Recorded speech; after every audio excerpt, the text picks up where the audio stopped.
There's no secret that Matt and Trey love making South Park versions of film they either admire or hate. Movie parodies has become a staple and has produced some of my absolute favorite episodes of all time. When going through all movie references, a clear pattern emerges. Stephen King's stories show up time and time again. I can find 12 episodes drawing inspiration from his work, making him the most referenced writer to my knowledge. So without further ado, here is all South Park episodes using elements from the legend himself, Stephen King.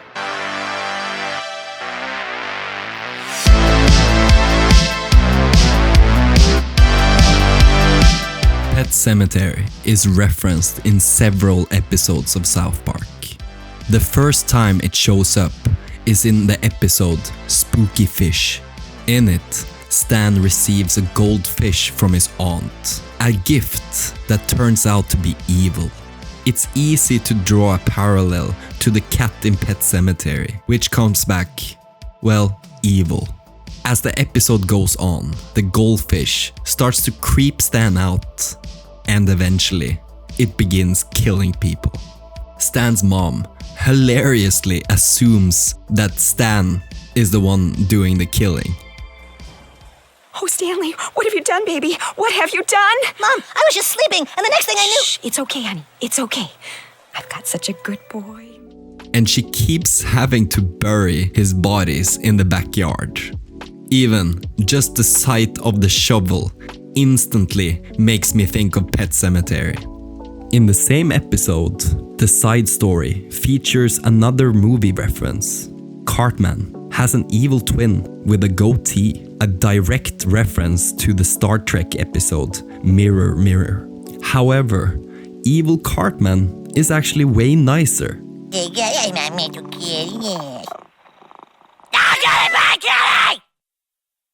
You suck, dude. And Stan and Kyle quickly start preferring him over the original. Shocking. Even funnier, Stan and Kyle's evil twins are actually evil, making Cartman the only character who's somehow more evil in the normal universe.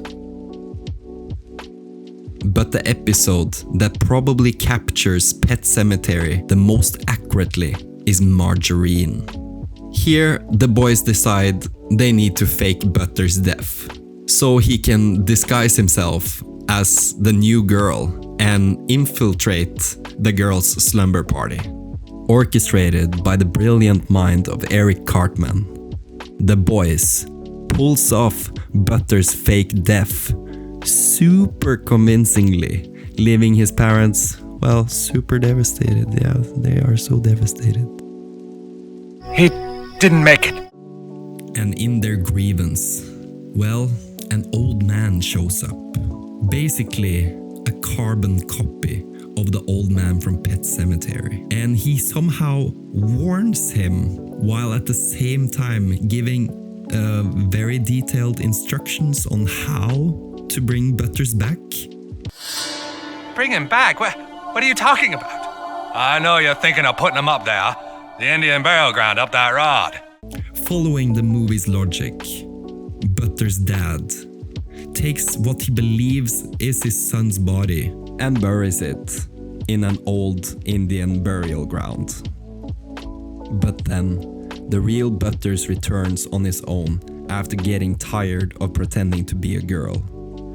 And the result is hilarious. A perfectly normal, sweet Butters walks through the door, but his parents, being super overdramatic in typical South Park fashion, treat him as if he's some kinda horrifying abomination. Oh God, it's terrible!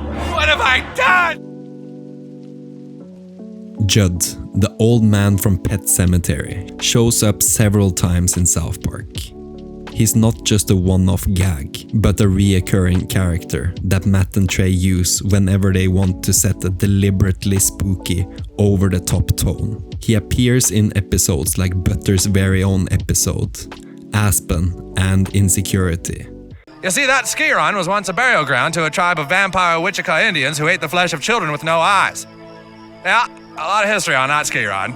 He later even re-emerges as a farmer when Randy buys Tegrity Farms. Every time, the joke is the same. Jud brings with him that eerie horror movie energy, even if the situation itself is completely absurd. And for me, this character just works.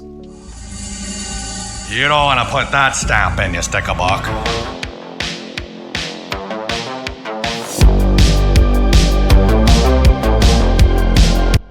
Keeping with the Stephen King theme, Children of the Corn is referenced in the episode Wacky Molestation Adventure from season 4, one of my favorite episodes from the earlier seasons. The episode starts off in pure South Park fashion. Kyle's parents won't let him go to the Raging Pussies concert, and Cartman offers him a solution. Could make them go away for a while. How? Well, I mean, you could call the police and have them take your parents away. By using the so-called magic M word. You have to make it convincing, though. When you call the police, you have to be like, my parents molested me. Okay, molested, bad touch. Yeah, and cry. Oh, he's ready. To no surprise, the plan works, and while celebrating his new freedom, we get another movie reference. After seeing how happy Kyle is, the rest of the kids quickly follow his lead. By the end of the first act, Matt and Trey have created a full backstory for why the children are suddenly the only ones left in town. A clever setup that lets the second half turn into a full-blown Children of the Corn homage. Then it's ours. The whole town. It's ours. The second act starts with a couple driving into South Park. Very similar to the movie. But where it differs is that Matt and Trey actually give a logical reason for the couple to stay in Smiley Town. Have to get my car fixed fast. Is there another garage in town? No. How about a phone? Can we just use the phone? Phone here doesn't work. I'm afraid the only phone that does work is over in Treasure Cove. Whereas in the film, it always feels frustrating that Bert doesn't just drive on to the next town. Let's check it out. Why? I thought we were going. The biggest similarity is, of course, the premise of the children controlling the town. But South Park adds its own twist by dividing the kids into two rival clans, Smiley Town and Treasure Cove. That setup feels almost closer to something like Mad Max Beyond Thunderdome, where society fractures into two rival groups fighting for control. In the movie, Children of the Corn, though, is just one dominant cult, with a couple of kids refusing to join. All right, I got the book for you. Awesome! Now can I please have the cell phone? Sure, Outlander. I'll get it. Outlander! Outlander! Just hearing Cartman scream Outlander in the middle of all this gets me every time. I mean, it works on two levels. On one hand, it's just a spot-on reference to Children of the Corn. But at the same time, it feels like a line Cartman would genuinely shout even if the reference didn't exist. That's what makes it so funny. It's both parody and at the same time, pure Cartman all at once. In a way, it feels like Matt and Trey took the story and the concept from Children of the Corn and corrected some of the flaws in the film.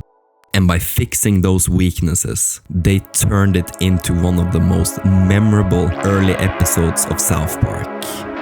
Pure genius. Get up! Get shit off the streets! Christine is referenced in Season 7's Grey Dawn. The episode starts with the town all gathered to mourn the death of 8 people killed by a senior driver. Look out! Was that a stop sign back there? This absurd phenomenon starts escalating with more and more people getting killed by old folks. The normal atmosphere in the start of the episode is quickly getting more and more spooky, as this turns into a complete Christine homage. Only that the car is not self-driving and inherently evil, but driven by something far more dangerous.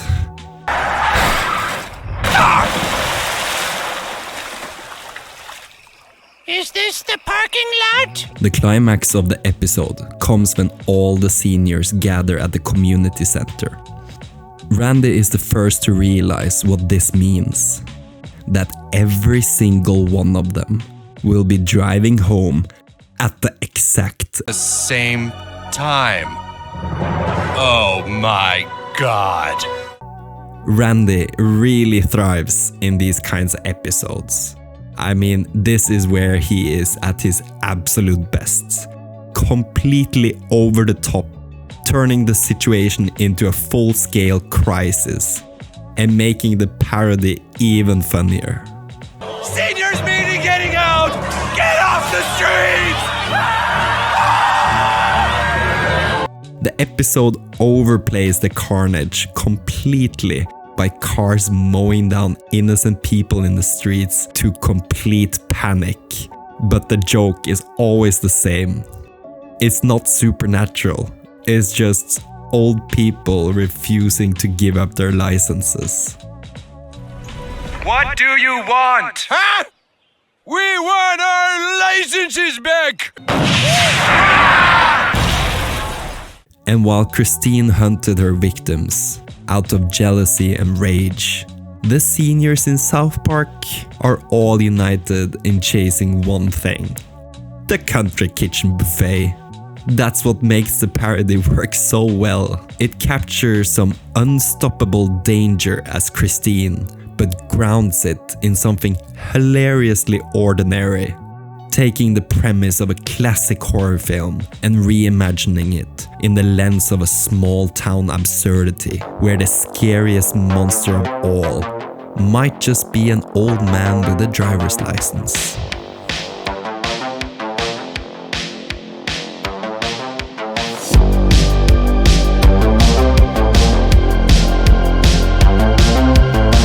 The Shining is first referenced in Season 8's Something Walmart Comes This Way.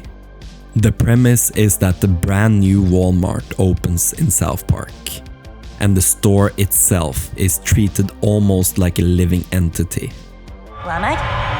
Are you speaking to me? My friends, trying to hurt you again? Yes, Walmart, I understand. Much like the Overlook Hotel, it feeds off the people inside it, trapping them in endless aisles and pulling them back even after they try to leave. The joke is that Walmart doesn't just sell to the town, it consumes it. Alright, let's not make that mistake again. Yeah, let's go shop over at True Value! Throughout the episode, there are small nods to The Shining, but the episode that really leans into The Shining is Nightmare on FaceTime from Season 16. It came out in 2012 and serves as that year's Halloween special. And let's be real, The Shining is undoubtedly the best movie in this video. The story begins with Randy buying a Blockbuster video store, convinced it will make the family rich. You are all looking at the new owner of Blockbuster Video. The joke, of course, is that it's 2012 and streaming has already killed off the movie rental stores. Looking back, it almost feels prophetic. I mean, I can still remember going to rent movies as a kid, but now, the idea of a video store feels completely dead, or even ancient. Oh, I get it. Video stores are so old they have ghosts in them. Okay, thanks, I get it. But you're wrong, Emily! At the time, the streaming was already starting to take over, but the episode almost feels like South Park predicted the complete death of rentals, which makes sense since they had always been ahead of the curve in putting their own episodes online. In typical Randy fashion, he forces Stan and the rest of the family to work there, even though from the very beginning, everyone but him knows it's a terrible investment. This is the night we turn it all around! Dad, nobody's gonna come. It becomes a running gag how outdated Blockbuster really is, with the store standing empty while Randy clings to it as if it's the future. And this is where the parody clicks. The Blockbuster store represents the Overlook Hotel from The Shining, a vast empty space, haunted only by his own obsession, slowly driving him insane. What Kubrick framed as a grand, terrifying hotel is reduced in South Park to a failing strip mall video store. But the effect is the same.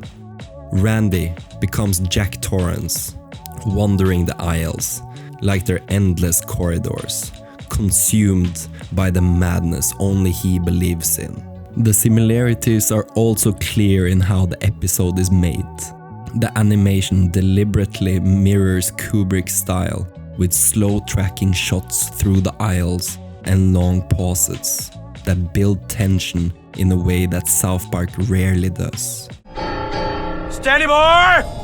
I'm coming! Randy's character follows the same arc as Jack Torrance, gradually losing his grip on reality as he spends more time in the empty store. He begins muttering to himself, imagining customers, and even talking to ghosts. What makes the parody so clever is that it manages to feel unmistakably like The Shining, even without leaning on its two most iconic scenes, Red Drum and Here's Johnny. The parody lands without the obvious crutches. In a way, the episode shows how South Park can take one of the most famous horror movies ever made and shrink it down into something absurdly mundane.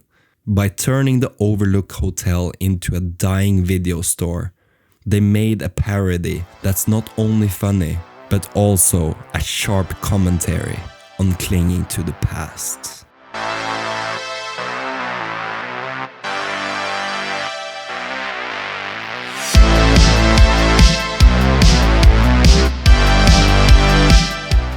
The Mist is referenced in Season 13's Coon 2, Hindsight, though this one is definitely a stretch. The episode is part of South Park's superhero trilogy, and the setup comes from BP, drilling in the ocean. Hilariously, every time they screw up, they release an apology video, and then fix the problem by drilling even more. This looks like a jolly good place! That's it, lads! Collect that oil! Uh-oh! Until they eventually open up a portal to another dimension. That's where the Mist connection comes in. In Stephen King's story, the monsters appear after a military experiment goes wrong. South Park simply swaps the military for BP's corporate incompetence. We got into this mess by drilling here and here. Now, we need to drill here. That looks extremely promising. But the result is the same. Creatures from another world spilling into ours. And again, this is definitely a stretch.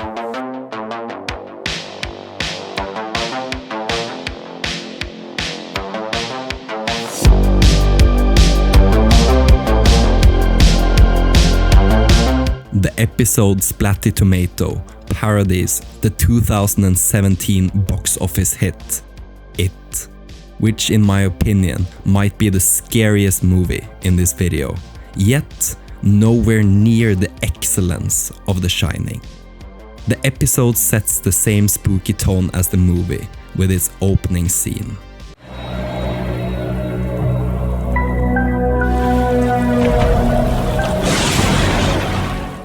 However, in typical South Park fashion, it's not just a straight replica of the movie, like some other shows. Family Guy. Matt and Trey have cleverly used President Trump as Pennywise, the creepy clown, which in itself features as a subtle diss. The diss being Trump is a clown, but not just any clown, a murderous killer clown. South Park also borrows other elements from it, like Ike being gone, and Kyle and his friend group all searching for him, like the Losers Club in It, searching for Georgie. However, Ike was never actually captured.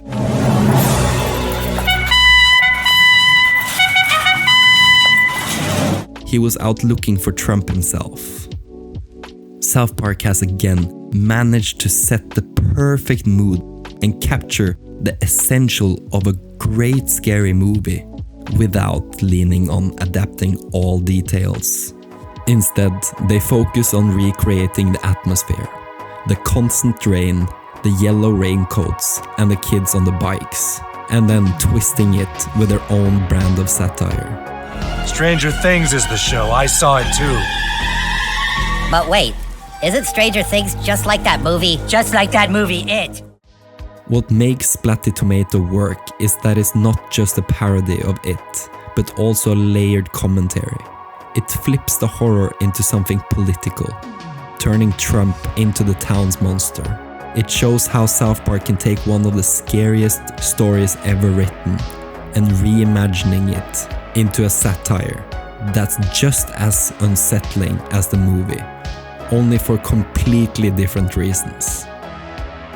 After analyzing all of South Park's adaptations of Stephen King's stories, we can conclude that Matt and Trey has a fascination with King's work, but more importantly, that they have an uncanny ability to draw inspiration from others and transform it into the South Park universe.